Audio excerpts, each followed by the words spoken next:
Coming up in the Bahamas tonight, a big day for the religious community. The Anglican celebrating 150 years, and also the City of Nassau through a concelebrated mass and procession to the city center.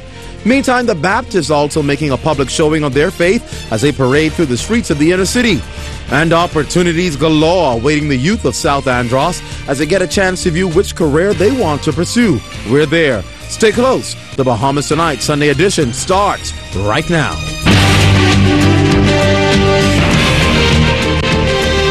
Covering the islands of the Bahamas, ZNS Network presents The Bahamas Tonight. The City of Nassau celebrating its 150th anniversary, which coincidentally is the 150th anniversary of the Anglican Diocese of the Bahamas and the Turks and Caicos Islands. It's great to have you with us for the Sunday edition. I'm Clint Watson reporting tonight.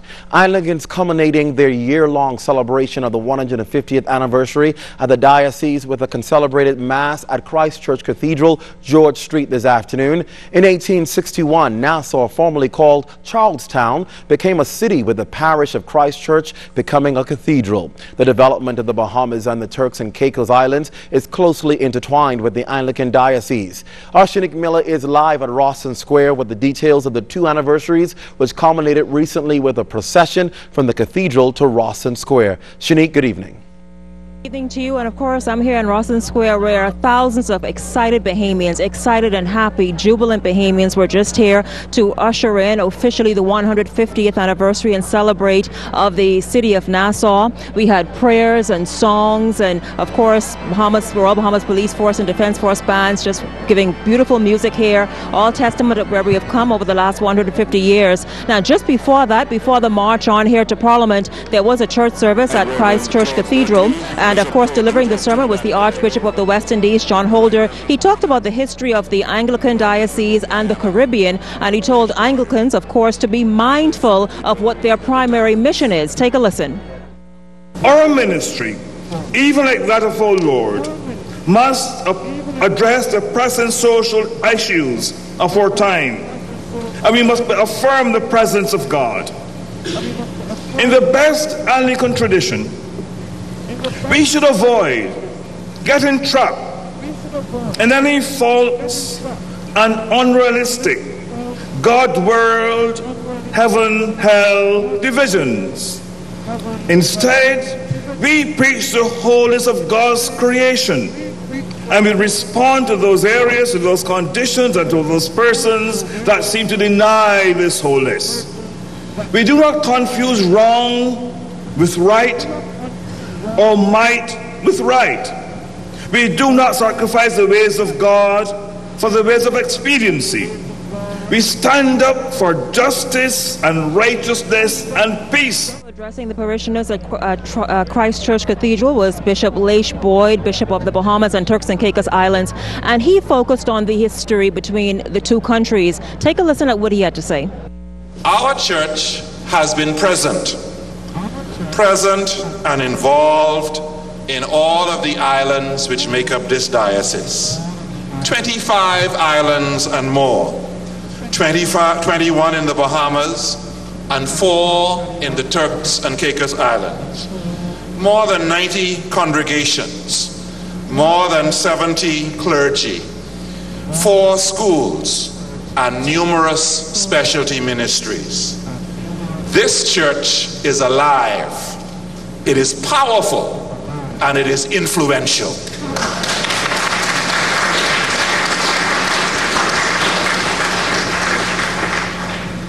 Archbishop Holder said in his remarks at a reception at Government House this week that if you were to remove the Anglican influence and contribution, past and present, from the Caribbean, this entire region would be drastically the poorer, nowhere as far ahead as it is now. In fact, we would probably be 100 years behind. Need I say more?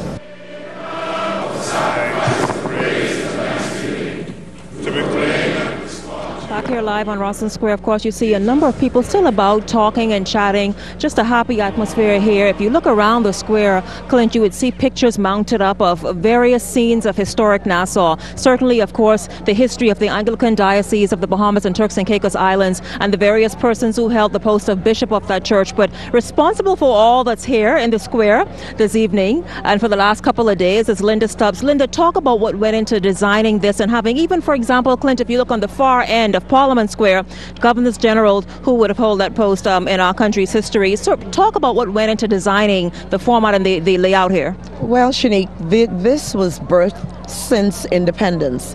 This is something I wanted to do for a very long time, for at least 3 years or so, to showcase our country's leaders. Because believe it or not, Shanique, there are so many Bahamians that have no clue who the 8 governors generals were. And from that came the opportunity to expound on this celebration, the 150th anniversary of the City of Nassau, and of course of the Anglican Church. My son and I, Owen Stubbs from Fusion Graphics, is responsible for all of these portraits.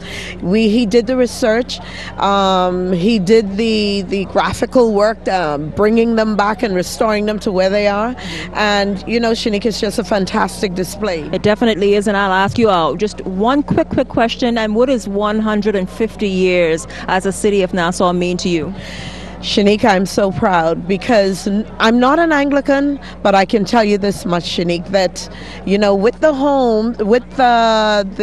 opportunity to learn more about our city and also of the Anglican Diocese was a great privilege. Certainly for me too, and thank you so much for talking to us, and job well done here. But of course, Clint, this will remain here for a couple of days, certainly throughout tomorrow, so I invite certainly our viewers just to come out and sort of have a look through our history, a wonderful, rich history it is. Back to you. Thank you very much, Shanique. Definitely a day of history here in the city of Nassau. Shanique Miller reporting to you live from the City Center in Rawson Square in Nassau.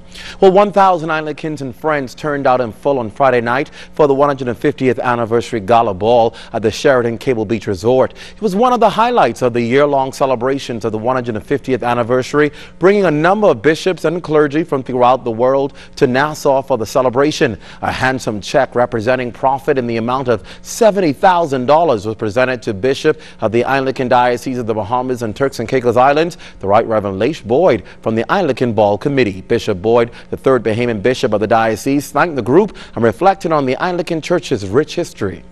150 years is a tremendous accomplishment.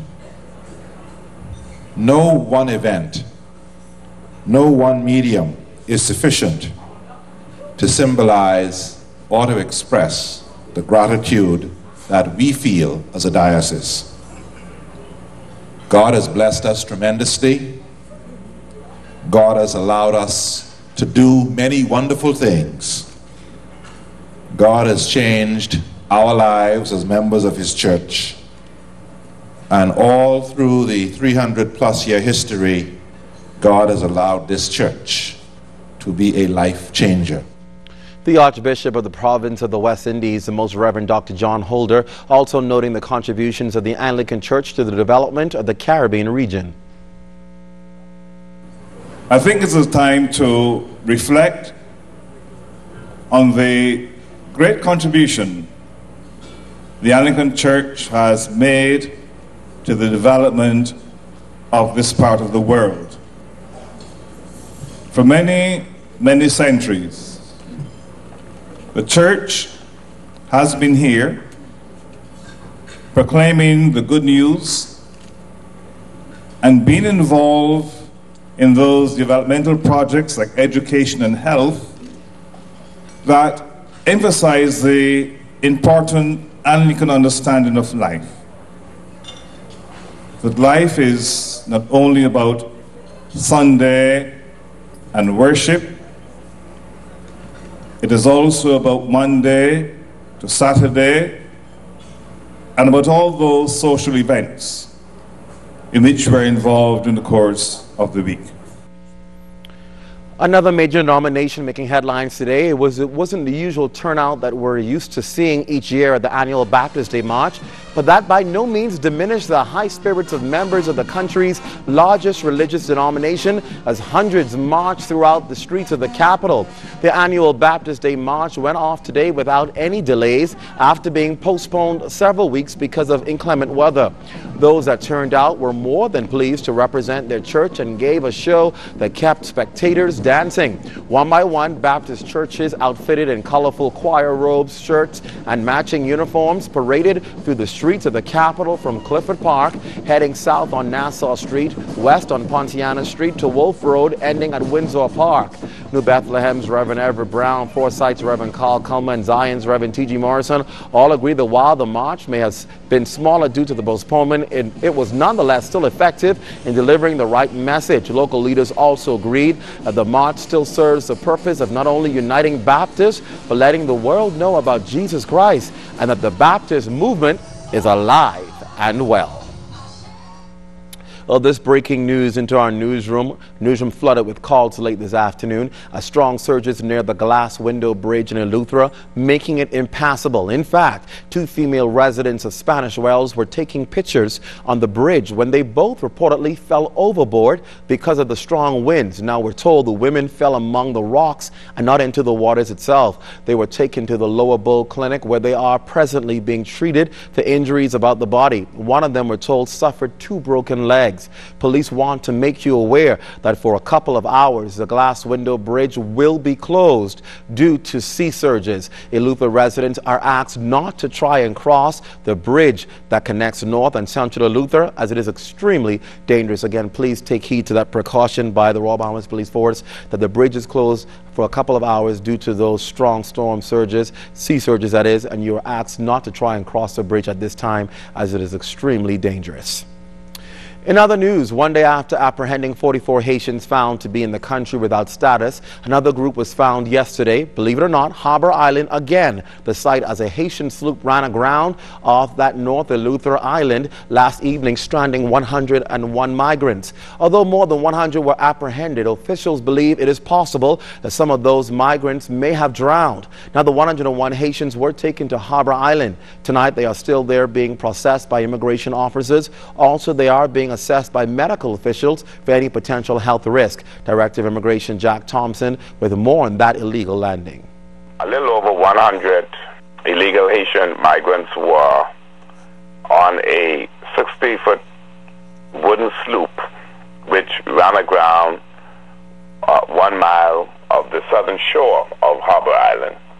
Police, immigration officers were able to assist those persons with bringing them onto the mainland, and we are presently processing those persons at this time. Even as we speak at this early moment, we have a team of officers processing those persons with a view of getting an accurate count. There are figures which are being thrown around, but we're trying to get an accurate count of male, female, and children, and we will make some determination shortly thereafter. Now, we understand a second group of migrants was found living and working in Harbor Island without any legal status. On Thursday past, we dispatched a team of immigration and defense force officers to that island with a view of questioning, making inquiries, because our intel on the ground and the complaints we receive from the community is simply that there are a large number of persons residing and working on the island. On Thursday into Friday morning, we questioned over 60 persons, and we found 44 of those persons to be on the island, residing, working on the island without status. Those persons were brought into Nassau for further processing, and eventually we intend to repatriate those persons. And so what happened on yesterday evening actually was right on the heels of an exercise or an operation that we had carried out on the island 2 days earlier. Now, the Director of Immigration says he is very pleased with the apprehension efforts, which are now expanding into the Family Islands. Well, thousands of New Providence consumers are a bit happier now that their water supply has been restored. Yesterday, the Water and Sewage Corporation faced numerous challenges in supplying New Providence with its daily use of more than 11 million gallons of water. According to the Assistant General Manager of the New Providence Operations, Robert Deal, he said consumers in eastern, southern and central New Providence either had very low pressure or no water at all Saturday morning. Deal says that inclement weather hindered the Titus tanker from barging in just under 3 million gallons of water from Andros. This in addition to challenges from its Blue Hills desalination plant. Supply was restored late Saturday afternoon.